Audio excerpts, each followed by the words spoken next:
She came running on her feet, sandal in her hand, a book in her mouth, a biscuit and a dog running behind her. आपको इसका meaning समझ में आया? बिल्कुल भी नहीं। भाई sandal in her hand, book in her mouth, biscuit and a dog running behind her. How could be possible? ये पॉसिबल हो सकता है अगर हम पंक्चुएशन मार्क्स को प्रॉपरली सेंटेंस में यूज नहीं करते। तो फ्रेंड्स, इस एक सेंटेंस के थ्रू हमें पता चला कि पंक्चुएशन मार्क्स को प्रॉपरली यूज करना कितना इम्पोर्टेंट है, अदरवाइज सेंटेंस की सेंस ही बिगड़ जाती है। अब देखिए ना, sandal in her hand, book in her mouth, biscuit and a dog running behind her. जबकि अगर इसी सेंटेंस को हम पंक्चुएशन मार्क्स के साथ यूज करते तो इसका मीनिंग होता, she came running on her feet sandals, in her hand a book, in her mouth a biscuit and a dog running behind her. देखा, दोनों सेंटेंस की सेंस में कितना चेंज आ गया पंक्चुएशन मार्क के यूज से। देखते हैं पंक्चुएशन का right use. So what is punctuation? Punctuation is the art of putting in proper stops and marks in writing. The wrong use of punctuation mark entirely changes the meaning। जो हमने देखा भी कि अगर आप पंक्चुएशन मार्क को properly use नहीं करते तो उस सेंटेंस का मीनिंग ही पूरा चेंज हो जाता है। तो फ्रेंड्स, अब देखते हैं वो कौन से प्रिंसिपल मार्क ऑफ पंक्चुएशन हैं जिनका यूज किसी भी सेंटेंस में यूज कर हम अपनी राइटिंग को बहुत ज़्यादा इम्प्रेसिव बना सकते हैं।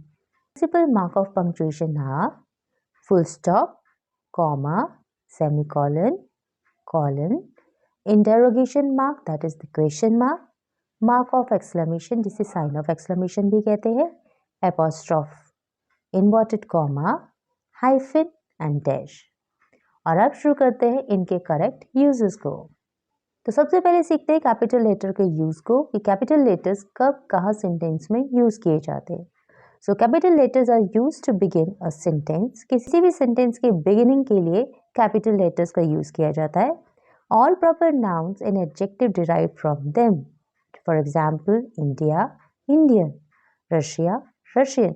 किसी भी प्रॉपर नाउन को स्टार्ट करने के लिए उसका फर्स्ट इनिशियल भी आप कैपिटल लिखते हो। फॉर एग्जाम्पल, नेम, किसी का नाम अगर आप लिखते हो तो आप उसका फर्स्ट इनिशियल कैपिटल ही लिखते हो।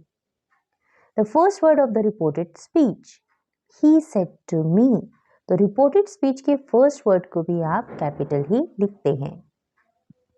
प्रोनाउन आई आप जहां भी यूज करते हैं वो हमेशा कैपिटल में ही लिखा जाता है।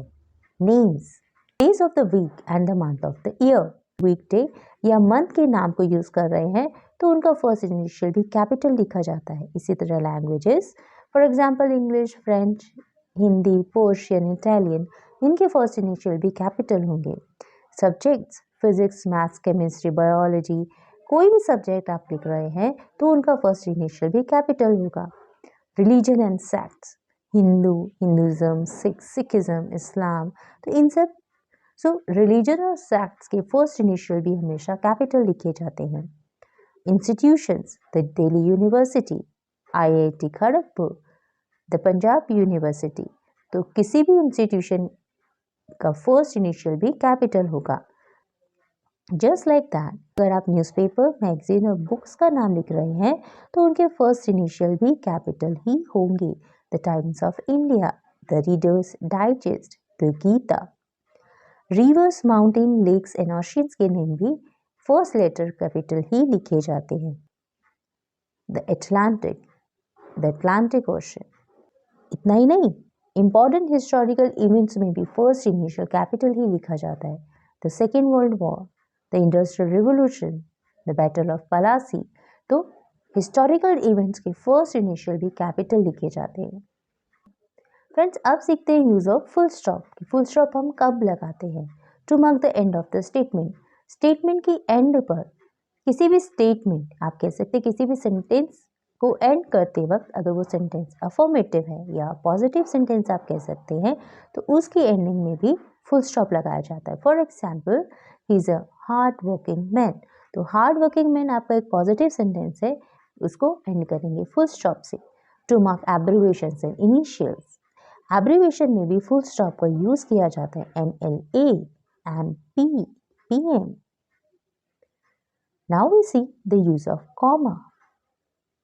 To separate words of the same parts of speech used in a sentence. For example, Kunal, Adi and Rishabh are friends. Parts of speech के जो words हैं उन्हें separate करने के लिए आप comma use करते हैं, जहाँ यहाँ पर हमने कुणाल, आदि और ऋषभ को separate करने के लिए comma use किया है.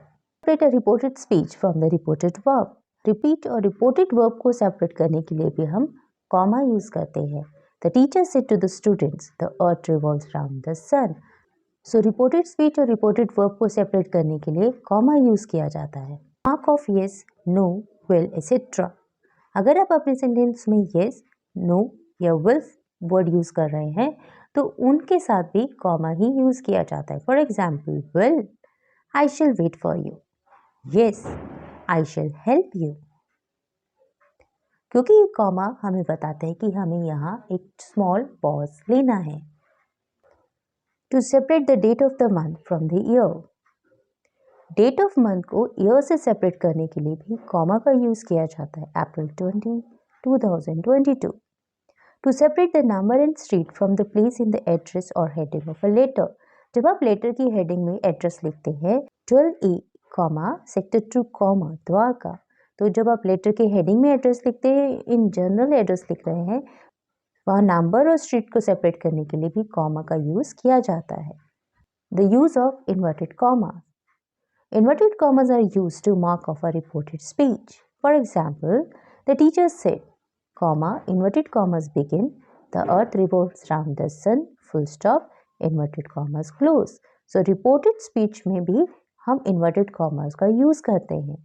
One more example, the stranger said, comma, inverted commas begin, will you tell me the way to the nearest in question mark, inverted commas close.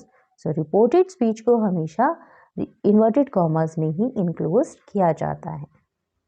The use of mark of interrogation, जिसे आप question mark भी बोलते हैं, जिसे हम question mark भी बोलते हैं. The mark of interrogation is used after a direct question. जब आप किसी को question put up करते हैं तो तब आप वहाँ पर क्वेश्चन मार्क का यूज करते हैं. What are you doing? Question mark. Why are you getting on my nerves? Question mark. See the use of mark of exclamation. The mark of exclamation is used after words, phrases or sentence expressing sudden emotions. For example, here comes the winning team. How terrible. तो sudden emotions को दिखाने के लिए हम sign of exclamation का use करते हैं. Use of apostrophe to indicate the omission of a letter or letters. For example, don't, जिसे आप do not भी लिखते हैं उसे हम don't भी लिख सकते हैं. यहाँ हमने o को omit किया और उसकी जगह हमने apostrophe का यूज किया. इसी तरह won't और we have की जगह we apostrophe and we, so we have. To form the possessive case, for example, Priya's book apostrophe s, रीमा's stall. तो फ्रेंड, ये है वो मार्क ऑफ पंक्चुएशन जिनका रॉन्ग यूज जहाँ सेंटेंस के मीनिंग को पूरी तरह से बदल देता है, वहीं इनका सही यूज हमारे सेंटेंस को इम्प्रेसिव भी बना देता है. कैसे? फ्रेंड, जैसे अभी मैंने कहा कि पंक्चुएशन का सही यूज जहाँ हमारी राइटिंग को इम्प्रेसिव बनाता है, वहीं रॉन्ग यूज हमारे सेंटेंस के मीनिंग को खत्म भी कर देता है. One day walking up a hill, I said to Friday, do you wish yourself in your own country again? Yes, he said. What would you do there? I said I. Would you turn wild and cut men's flesh again? He looked full of concern and shaking his head said, No, no. पूरे passage में क्या meaning है, किसने किसको क्या कहा है, हमें कुछ समझ नहीं आया क्योंकि हमने यहाँ पंक्चुएशन मार्क ही यूज नहीं किए थे. तो इसी पैसेज में पंक्चुएशन मार्क को यूज कर लिया जाए तो इस पैसेज की ब्यूटी अपने आप निखर जाती है. कैसे? आइए देखते हैं. अब इसी पैसेज में जब पंक्चुएशन मार्क यूज किए तो इसका मीनिंग ही बदल गया. One day, walking up a hill, I said to Friday, do you wish yourself in your own country again? Yes, he said. What would you do there? Said I. Would you turn wild and eat men's flesh again? He looked full of concern and shaking his head said, No, no. अब आपको इस passage में clear है किसने किससे क्या कहा. So friends, I hope आप पंक्चुएशन मार्क का सही यूज सीख गए हैं और अपनी राइटिंग में इसे हमेशा भी करेंगे। वीडियो अच्छी लगी तो शेयर, लाइक और सब्सक्राइब जरूर कीजिएगा। Thank you.